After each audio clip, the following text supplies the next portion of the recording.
Yo friends, welcome to the potential series. तो यहाँ पर हम कहने जा रहे हैं how do metal carbonates and metal hydrogen carbonates react with acids, right.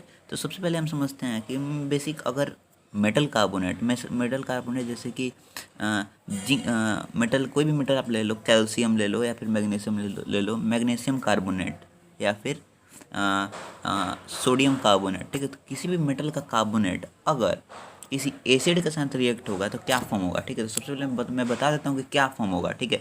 अगर आप इसे समझना चाहते हैं तो सबसे पहले आप अपने बुक के पेज नंबर 20 में बेसिकली ये टॉपिक है। पेज नंबर 21 में आप देखिए ऊपर का जो फर्स्ट पैराग्राफ दिया हुआ है वहाँ पे दिया हुआ है सेकंड लाइन में कि all metal carbonates and hydrogen carbonate react with acid to give a corresponding salt carbon dioxide and water. मैंने पहले ही बता दिया था कि आगे आपको आसानी होगी, ठीक है।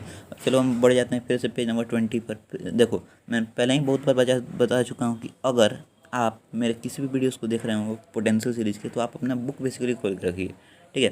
पेज नंबर 20, ठीक है। उसमें पहले एक एक्टिविटी यहाँ पर दिया हुआ है 2.5, राइट। तो इस एक्टिविटी में बेसिकली हमें दे रखा है टेक अ बॉइलिंग ट्यूब, ठीक है। सबसे पहले हम इसके एपरेटस को देखते हैं कि क्या क्या चीज़ हमें यहाँ पे लेना है, ठीक है। एक मीन्स बेसिकली एक स्टैंड, ठीक है। एक बॉइलिंग ट्यूब, कॉर्क कॉर्क रहना ज़रूरी है, ठीक है। एक दूसरा डिलीवरी पाइप, ठीक है।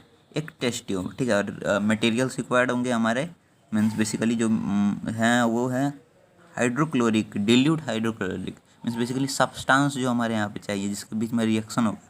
तो डाइल्यूट हाइड्रोक्लोरिक एसिड चाहिए। और दूसरा एक चाहिए हमें मेटल कार्बोनेट या फिर मेटल बाइकार्बोनेट। तो सोडियम कार्बोनेट हमने यहाँ पे ले रखा है, ठीक है। अब आप इतना ही जान जाओ कि मेटल कार्बोनेट हो या फिर मेटल बाइकार्बोनेट हो या फिर मेटल हाइड्रोजन कार्बोनेट हो। वैसे मेटल बाइकार्बोनेट को ही हम मेटल हाइड्रोजन कार्बोनेट कहते हैं, राइट।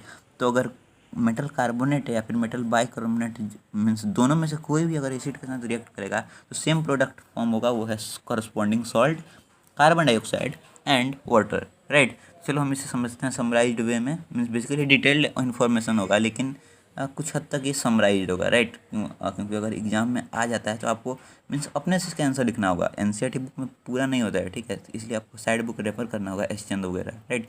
तो फिर चलो छोटा समराइज हम लोग इसे डिटेल में ही समझ लेते हैं, राइट। तो सबसे पहले हमारे यहाँ पे दिया हुआ है कि ये जो एक्टिविटी है बेसिकली इसमें दिया हुआ है take a boiling tube, right. Put about 0.5 gram of sodium carbonate in it, add about 2 ml of dilute sulphuric acid in the boiling tube, right. तो ये जो बॉइलिंग ट्यूब हमने लिया था, ये जो ट्यूब लिया था ना, इसमें हम लोग को क्या करना है, सबसे पहले सोडियम कार्बोनेट के कुछ ग्रैनुअल्स को नीचे रखना है। मीन्स सोडियम कार्बोनेट को नीचे रखना है, ग्रैनुअल्स नहीं होता है उसका, कार्बोनेट को रखना है, ठीक है। बेसिकली डब्बा में आता है, लेबोरेटरी शॉप में आपको आसानी से मिल जाएगा। उसमें डाइल्यूट हाइड्रोक्लोरिक एसिड, ठीक है, HCl, same formula for dilute as well as for concentrated, right. HCl हमने उसमें रख दिया है। अब क्या होगा, दोनों के बीच रिएक्शन होगा होकर क्या होगा, वाटर फॉर्म होगा, कोरस्पॉन्डिंग सॉल्ट फॉर्म होगा, कार्बन डाइऑक्साइड फॉर्म होगा। और गैस की टेंडेंसी होती है ऊपर की तरफ जाने की, ठीक है, ठीक है। गैस जो होता है मीन्स बेसिकली वो लो डेंसिटी ऊपर की तरफ जाना चाहता है। तो जब ऊपर की तरफ जाएगा तो जो आप फिगर दे सकते हो, ठीक है। फिगर से आप समझो, मैं जो भी बोल रहा हूँ फिगर को देख के समझो। फिगर है 2.2, ठीक है।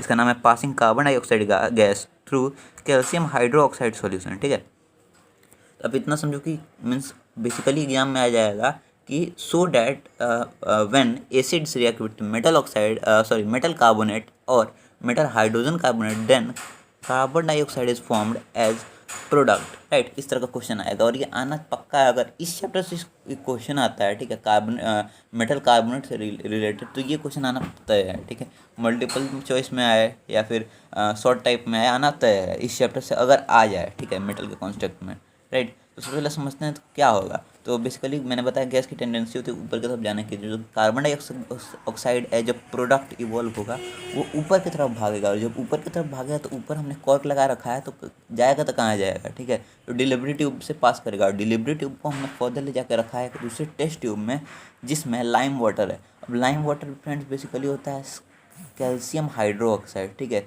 CaOH ट्वाइस, ठीक है। तो लाइम वाटर जो होता है, लाइम वाटर बेसिकली वो होता है मीन्स ट्रांसपेरेंट होता है। लेकिन जब उसमें हम पास करते हैं कार्बन डाइऑक्साइड तो कैल्शियम कार्बोनेट CaCO3 फॉर्म करता है, जो कि होता है white PPT means white precipitate होता है, ठीक है। तो on passing carbon dioxide with lime water it terms milky and form calcium calcium carbonate, right, which is milky. इसी को हम कहते हैं मीन्स बेसिकली ये मिल्की होता है, वाइट प्रिसिपिटेट फॉर्म होता है और साथ साथ वाटर फॉर्म होगा, ठीक है। तो बेसिकली हाइड्रोजन कार्बोनेट हो या फिर सिंपल कार्बोनेट हो, मेटल का सिंपल कार्बोनेट हो या हाइड्रोजन कार्बोनेट हो, दोनों को जब हम एसिड से रिएक्ट करेंगे तो सेम चीज़ फॉर्म होगा, बस बैलेंसिंग में डिफरेंसेज आएंगे, ठीक है।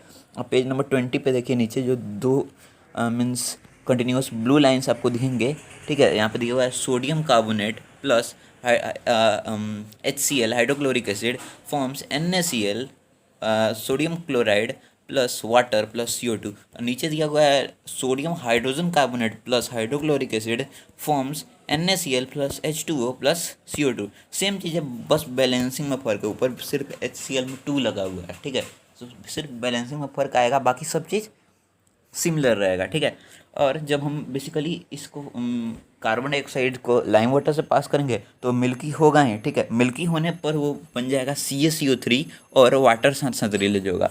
अब जो CaCO3 है हमारा मीन्स कैल्शियम कार्बोनेट और वाटर जो है, इसमें अगर हम फिर से कार्बन डाइऑक्साइड पास करें, मीन्स मिल्की ये हो चुका है और फिर से एक्सेस कार्बन डाइऑक्साइड हम इसमें पास करेंगे तो ये हमारा बनाएगा calcium hydrogen carbonate Ca in bracket HCO3 और ब्रैकेट क्लोज, उसके बाद होल टू दैट ट्वाइस, समझ गए।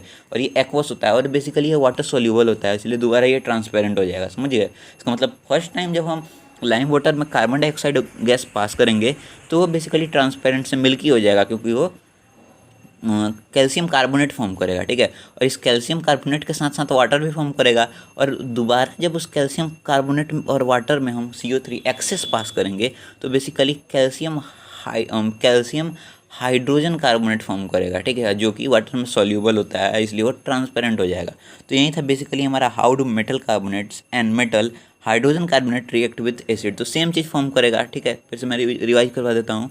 जो फॉर्म करेगा वो होगा corresponding salt plus CO2 plus water, और दोनों का प्रोडक्ट सेम होगा, बस बैलेंसिंग में difference. Friends, last but not the list, एक चीज़ बहुत ही इंपॉर्टेंट यहाँ पे दिया हुआ है, limestone, chalk and marble are different form of calcium carbonate. अगर आपके घर में मार्बल होगा तो आप बेसिकली जानते होंगे उसकी जब घिसाई होती है, ठीक है, तो बेसिकली वाइट कलर का मीन्स PPT फॉर्म में मिल्की वाटर वहाँ पर प्रोड्यूस होता है। ये सब कुछ अदर एग्जाम्पल है कैल्शियम कार्बोनेट के। कौन कौन? लाइम स्टोन हो गए, चौक हो गए और मार्बल हो गए, ठीक है। लाइम स्टोन भी उसी तरह का पत्थर होता है। चौक हो जो होता है, चौक को अगर आप पानी में मीन्स बेसिकली आप तोड़ोगे तो वाइट PPT, ठीक है। तो इस तरह से हमने कंप्लीट कर लिया है how do metal carbonate and metal hydrogen carbonate react with acid. Next lecture में हम पढ़ेंगे how do acid and bases react with each other. Thank you.